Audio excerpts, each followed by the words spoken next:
guys, I hope you're having an amazing day. In this video I want to give you an update about what I've been doing in Papua New Guinea and give you an update about how the last few weeks in Western Province were like. Almost 4 years ago I was here in Papua New Guinea as a part of my DTS that I did with YWAM Townsville, and during my time here I started to love the country, the people, the culture. However, I also saw that there was a lot of things that weren't so nice about this country. A lot of people are dying because of preventable and curable diseases. Domestic violence numbers are really high, and a lot of people have no access to education or safe drinking water. I wanted to go back to YWAM Papua New Guinea to volunteer, but I had the idea God was telling me to do something else. So I went to study in the Netherlands, and I went to study International Development Management with a focus on rural development and innovations, which basically means try to find innovative ways to improve the quality of life of people that are living in rural areas, much like Papua New Guinea. So fast forward to now. Now I'm in my last year of studies and I'm doing an internship to get some practical experience instead of just learning from books and my computer. So as soon as this opportunity came to go back to Papua New Guinea, I did, and now I'm here. So for the last 21 weeks I've been here in Papua New Guinea, and for the last few months I've been thinking about a 2-day CAP program, and this is aiming to help people to address their own issues. Because my heart is really for communities to change and to start looking more like God's intention for these communities. But how do we get to this point then? How does it even look like? I was asking myself, are we really helping people if we just come and deliver things and make them dependent on an outside source? Or if we train them with a great program to fix all their own issues and develop the place, whatever that means? Are we really helping them, or are we just transferring them from one issue into another? I don't really know. What I do know and what I do believe is that something can only change for the better if God is involved. What if people start being dependent on God and seeking God first for their village? What if a whole village start loving God, loving their neighbor? I believe that's something that will truly change the place. More than a great program or more than any organization can ever do from the outside. Of course, a 2-day program is way too short to make this all happen. And we're talking about hard change, and this is something that takes a long time to happen sometimes. And unfortunately, I don't have the time right now. My challenge is to put all of this in 2 days so we can do it from the ship, because the ship is only in places for a very short time. So the first day of this 2-day training is filled with teaching about the reason of our challenges and problems, teaching about loving your neighbor and worldview. And the second day is a bit more practical. We challenge the participants to identify problems in their community.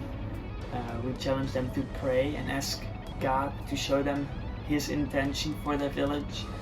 And we challenge them to come up with a plan, to start doing something. This training aims to introduce the leaders and other people in the community that change is possible, that they are the ones that can be that change, and that they are not the poor that need help from the outside or any other mentality that they might have, but that change starts with them. And if they are seeking God and trusting Him and seeking Him with everything they have, that this community will change for the better. Like 2 Chronicles 7 verse 14 says, "If my people who are called by my name will humble themselves and pray and seek my face and turn from their wicked ways, then I will hear from heaven and forgive their sin, and I will heal their land." In the end, it's not a great program or my work that's going to bring any positive change. There will only be change for the better if the Holy Spirit and if God is involved and if He's on number 1. 3 weeks ago, the week before outreach started, I was very busy with gathering supplies, preparing documents, and making everything ready to go. So now we are on our way to grab some pens and markers for outreach, so we can use them during our program and give people the opportunity to write. Zit je te doen? Boodschap goed stippen. Yeah, with outreach. So, after all this preparation, planning and thinking, I was finally able to start outreach.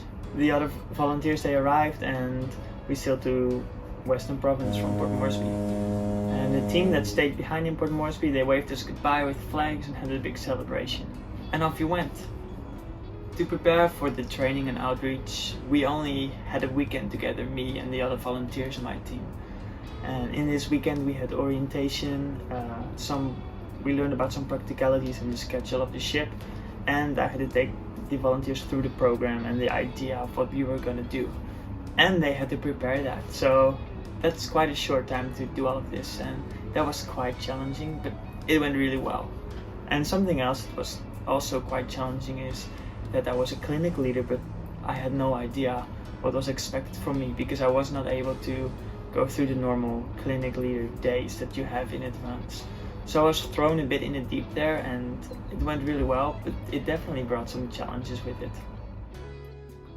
So after a very smooth sail, we arrived in Western Province, and it's time to start outreach. So it's Sunday afternoon right now, and we just arrived in Western Province in the Bamu River after a 27-hour sail. And tomorrow we start outreach, and I'm really excited. Just fixing up the last things right now, and then we're gonna have 2 amazing weeks.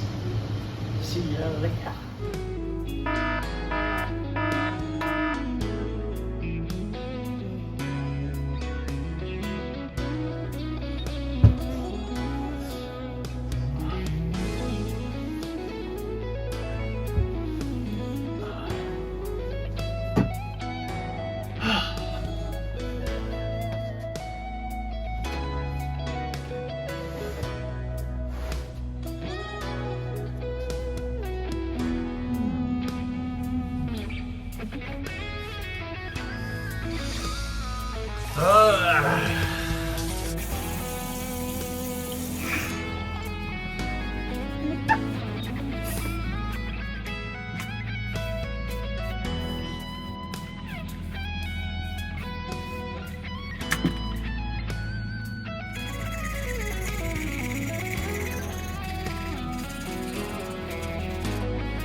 A new day, and it's going to be amazing.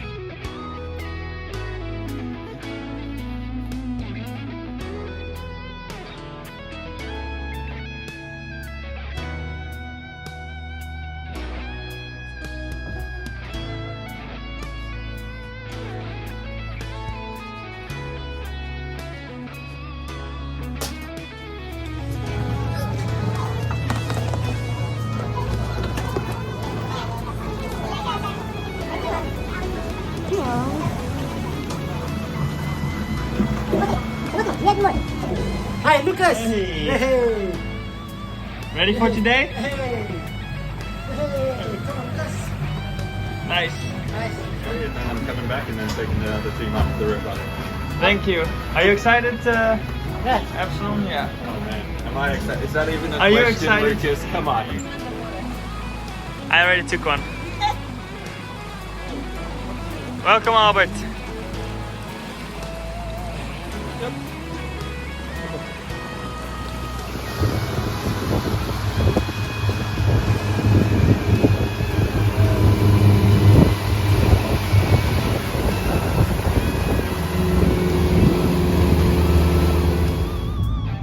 Stuck on the sandbank. Shit. But Tim is gonna get us out of here.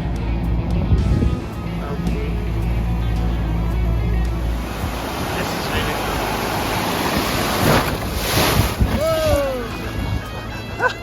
Hi.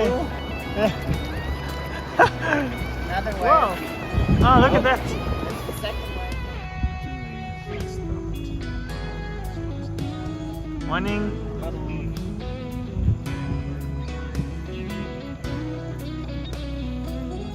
It's quiet.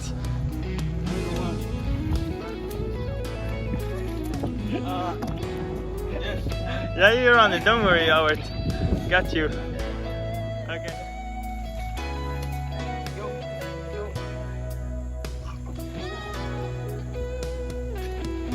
Teamwork. What?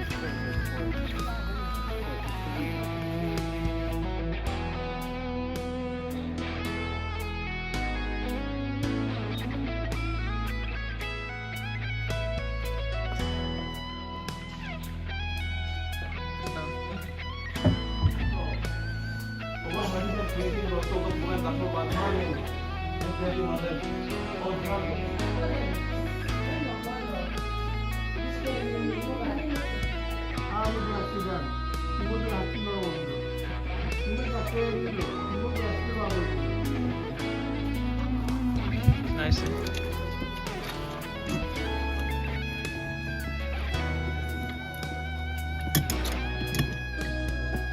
So, what have you been doing, Shoni? Today, we just connect the kata from this end down to the tail. After we completed this one, we fix the cap here, and now it's ready for the rain water to be filled. How many people live in this house? I think 4 people, one the parents and the 2 daughters. So you've given 4 people access to safe drinking water. Yes. That's really good.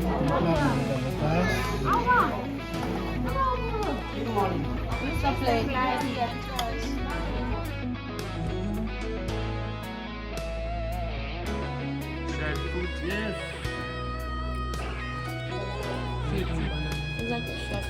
Just, yeah.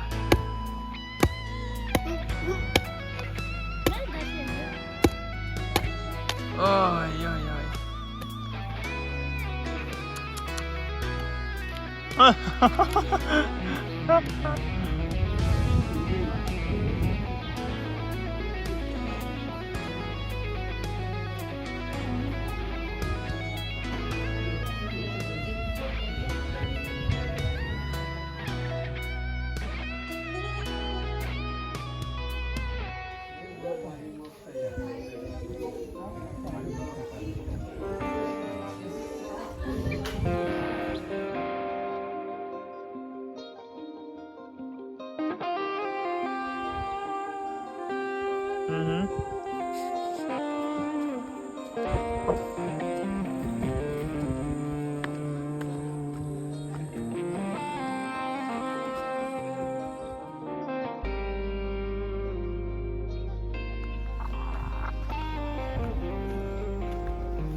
I film you, okay?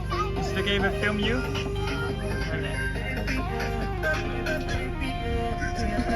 My friends from Papua New Guinea. Hey! Wow.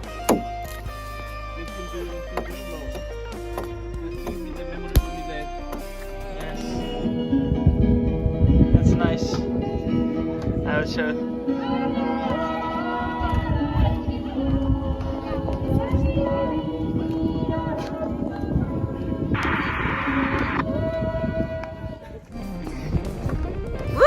Take it!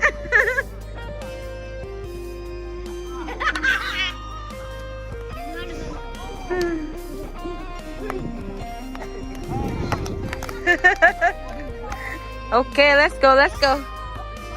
You got the build. Ooh! Did you just put it in? Yay! Try. Score. Shh, score.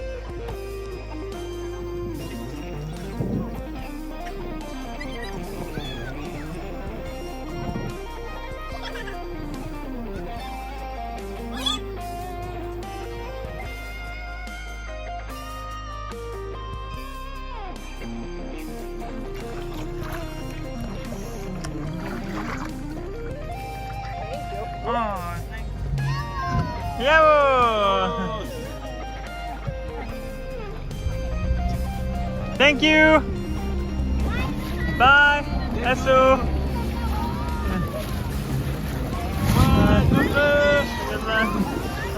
Bye!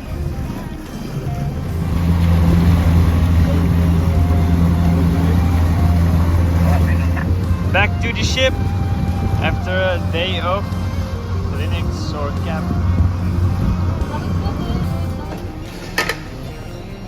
This is so heavy. Yeah, it's alright. Why are you videoing me taking rides? Might be a demo. They know.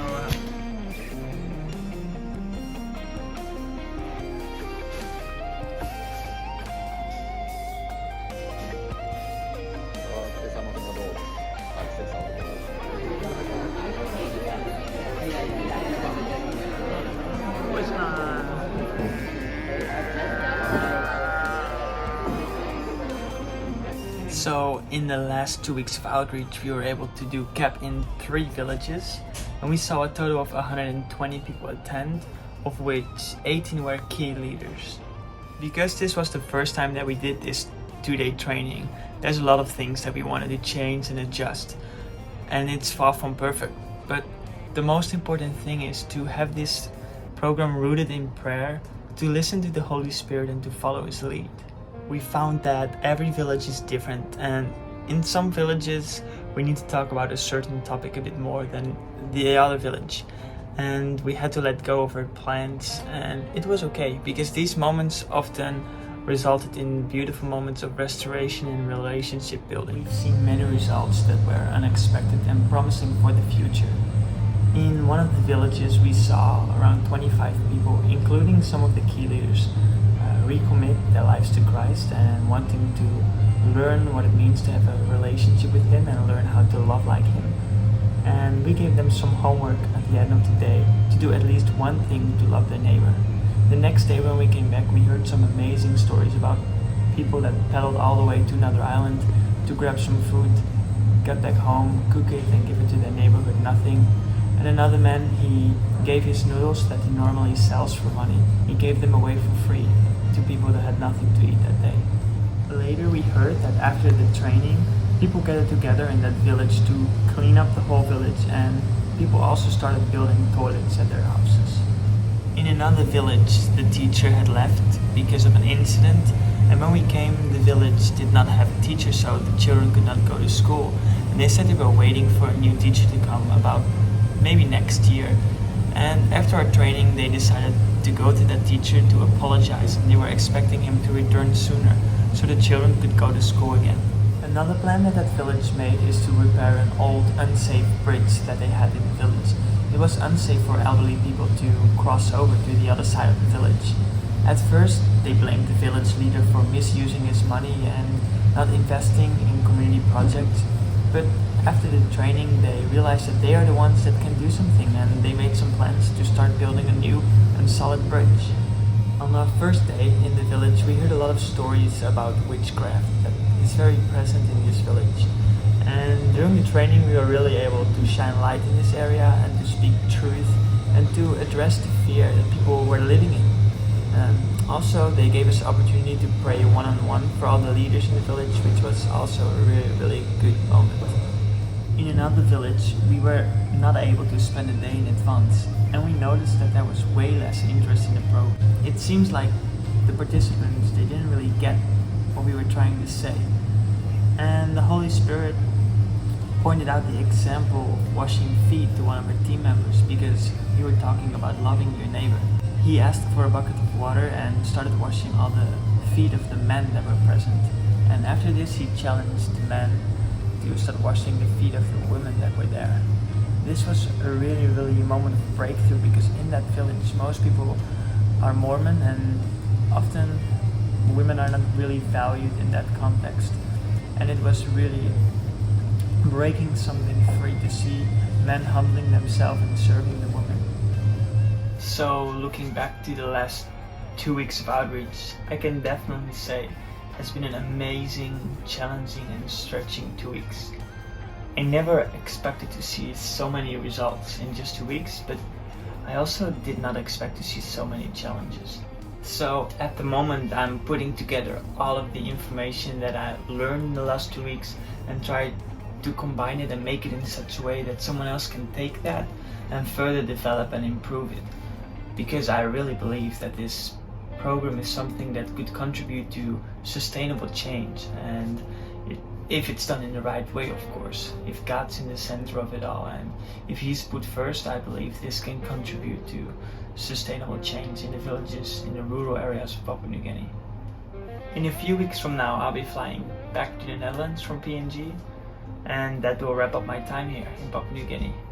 And I just want to say a massive thank you for everyone that has been praying for me and partnering with me through that. I don't think I could have done this without you. And I'm looking forward to see all of you, and have a blessed day. Thanks for watching. See you next time. Thank you, Esso!